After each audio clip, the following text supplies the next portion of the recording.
আসসালামু আলাইকুম, সবাই কেমন আছেন? আশা করি ভালোই আছেন। তো আজ আরেকটা নতুন রেসিপি নিয়ে আসলাম। আজ বানাবো আমি বারবিকিউ রান্স সস।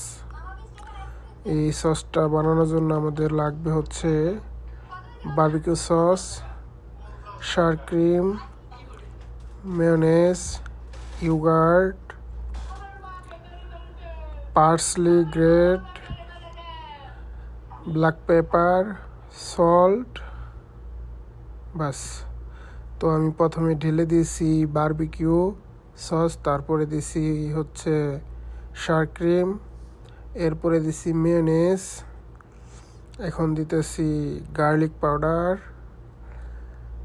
এখন দিব ব্ল্যাক পেপার, এখন দিব লবণ।